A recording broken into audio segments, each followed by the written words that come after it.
பௌர்ணமி என்னடா வேதாளம் மட்டும் நிக்குது. டேய் கட்டுடா.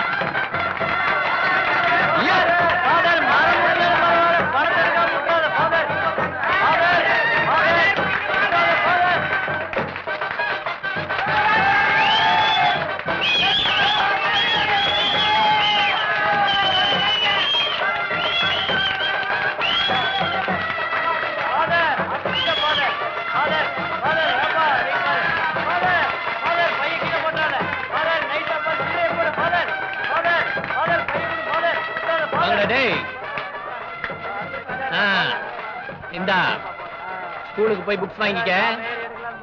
டேய் உங்க அம்மா உடம்பு சரியில்லை, மருந்து வாங்கி கொடுறா. இந்தா பசங்களை எல்லாம் கூட்டிட்டு போய் நல்ல கறி சாப்பாடு வாங்கி போடு. போயிட்டு வாங்க. Good night.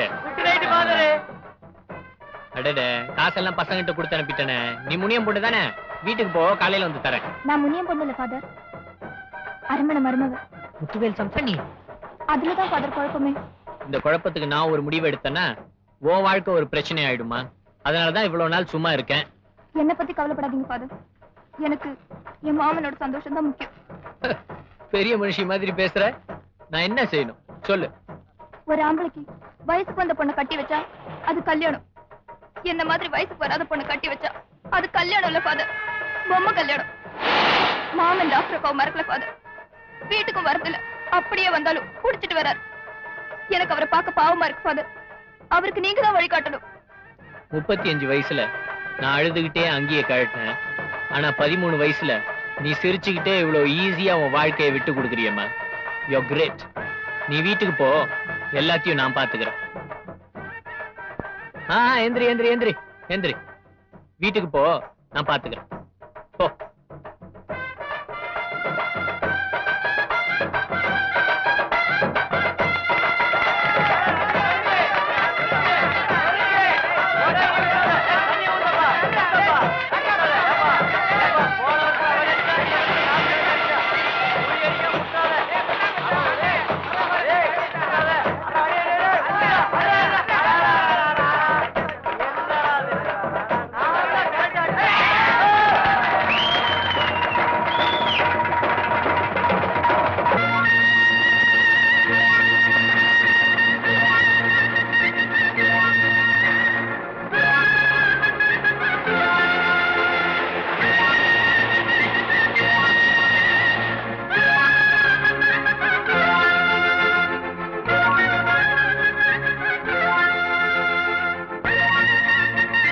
கசகசன் நியாயம் பேசிக்கிட்டு அந்த ராஜலட்சுமியை கூப்பிட்டு என்ன நடந்துச்சுன்னு பொண்ணுவை கேட்டு சொல்லுங்கம்மா.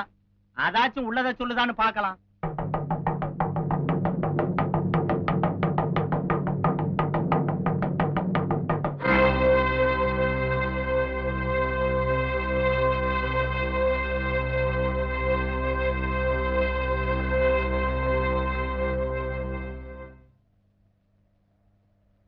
எங்க சொன்னாலும் உள்ளது தானே சொல்லணும். இங்கே சொல்றேன், எங்க அப்பன் சொன்னதெல்லாம் போய் நாய்ஸுக்கே வரல. மாலைக்குள்ள தாலியை வச்சு என் மாமனுக்கு தெரியாம என்ன ஏமாத்தி கட்டி வச்சுட்டாங்க. ஊருக்காரவங்க நீங்கெல்லாம் சேர்ந்து என்ன எங்க ஊருக்கே அமுச்சு வச்சிருக்க.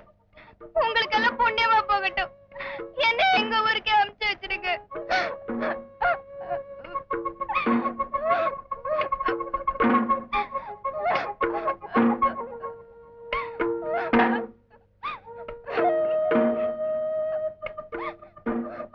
சாட்சியை விசாரிச்சதுக்கு அப்புறம் சட்டங்கத்தம்லாம் போடப்படாது.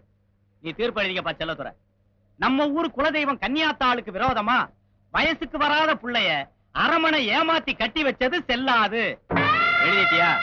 அப்புறம் இன்னையோட இந்த பொண்ணு ராஜலட்சுமிய அவ தாய் தாப்பங்கிட்ட சேர்த்துற வேண்டியது. இந்த பொண்ணோட எதிர்காலத்துல ஏதாவது பிரச்சனை வராம இருக்கிறதுக்கு அரமனை 50 ஏக்கரா நஞ்சையே எழுதி வைக்க வேண்டியது.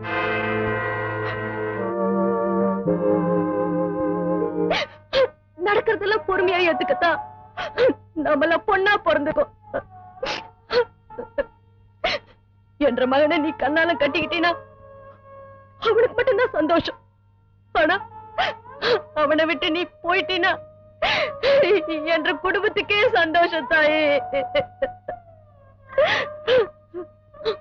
உன்ன மாதிரி நான் படிச்சவில்லை தாயே. அதனால்தான் உன்னோட கஷ்டத்தை பெருசா நினைக்காம என்ற குடும்ப கஷ்டத்துக்காக மடிப்பிச்சை கேக்குற தாயே, மடிப்பிச்சை கேக்குற.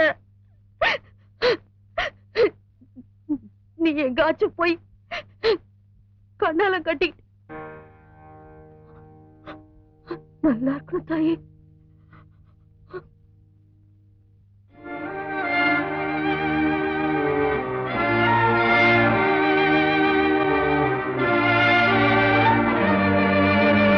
நான் ஊரை விட்டு போறதுக்காகத்தான் ஏற்கனவே முடிவு பண்ணிட்டேன். ஆனா நீங்க சொல்ற மாதிரி நான் கல்யாணம் பண்ணிக்கிட்டா என்னை பொறுத்த வரைக்கும் அது 2வது கல்யாணம் மாதிரி தான். நீங்க கவலைப்படாம போங்க. சூசை ஏற்பாடு செய்யற கல்யாணத்துக்கு நான் இருக்க மாட்டேன். நான் வரேன்.